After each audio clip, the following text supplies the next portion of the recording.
So here in the final verdict, I'll be discussing what I believe the strengths and weaknesses of the HE112 B-0 are. So let's get on to the strengths. Two 20mm and two 7.92mm is definitely enough weaponry to take apart anything you face around a BR of 2.0. This is actually weaponry which is really good. Usually you're left with rifle caliber stuff, or maybe one cannon with a very limited amount of shots. This is actually very good weaponry for around this time, especially with the air target ammunition for the 20mm. The climb rate is good enough to compete with any plane you will come up against, giving you an advantage. Because if you come up against higher BR planes, you will be able to compete with their climb rate.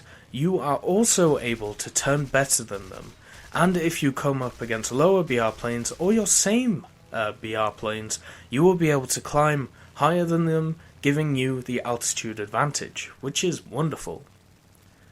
Having combat flaps can give you an extra advantage during a close fight.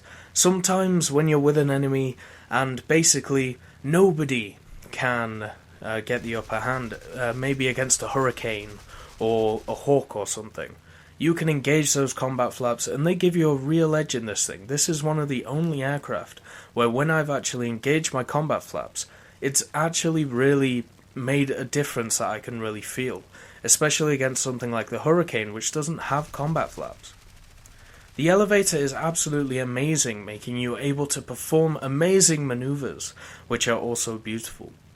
The maneuvers that you can perform in this thing are wonderful, as you saw in the realistic battles, and they are actually fun to do as well, so that's always a bonus. Also, the enemy may not see it coming. You can maintain faster constant speeds than planes that you will come up against, which means getting away from a battle is as easy as getting into one. If you go into a shallow dive or a steady climb, you can usually do it at a higher speed than most things you'll come up against around this BR.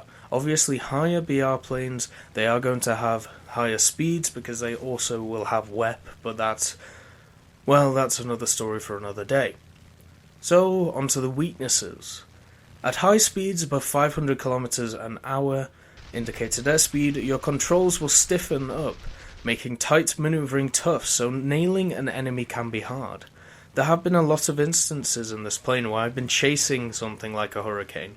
I've got right on its tail, I'm ready to pull the trigger, and it pulls right or pulls left, and I can't pull with it, because at high speeds, this thing is tough to maneuver, and all you can really do is use the elevator. The rudder is basically non-existent, which is quite interesting. If you engage in a turning battle, basically anything you will come up against will outturn you. Now, obviously, bombers and attack aircraft, you will be able to outturn them, but everything else, even though this plane was designed to be very maneuverable and being able to turn well, it still gets outshone by the Spitfire, by the Hayabusa, even by the Hawk, which is not a very good turner. Limited ammunition means that you have to be very accurate, and if you are not used to the trajectory of the 20mm, you may struggle while starting out with this aircraft. These 20mm to me are just different. There's something odd about them. They don't seem to have the same muzzle velocity. I'm not sure if I'm bullshitting or not, but I feel like they have a lower velocity, meaning that their trajectory is definitely more angled down, so they don't go in a straight line for as long as most cannons do, like the Shivaks and the Hispanos. With its BR, technically, you can come up against King Cobras, which means you will get destroyed no matter how good of a pilot you are. You're talking about a post-war plane facing a plane which was, well, basically a pre-war plane, and wasn't really used in the war because it was already outdated by 1939. So, this is kind of a problem with the BR system and not with the plane, but it still can be disheartening when you look on the enemy team and you see a premium King Cobra over your head. The 7.92mm have a completely different trajectory, to the 20mm cannons. It is hard to hit both sets of armament at once on the same aircraft. Now, the 7.92s have a better trajectory than the 20mm.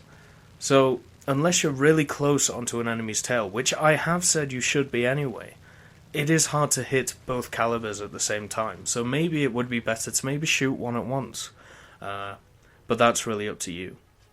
But anyway, looking at this plane, this is a hidden gem. I don't see many people flying this thing, and I have no idea why. It has great armament, it has a great climb rate, it has very good maneuverability as long as you're not at high speeds. Just go out and fly it and try it. And that's all I can say. It is a great beginner aircraft if you want to learn the nitty-gritty and you want to learn how to fly Germans. Because that's what this plane is. It is basically a teaching aircraft for anybody who wants to learn how German fighters fight and to become a better pilot when piloting German planes. But anyway, thank you for watching, and have a great day.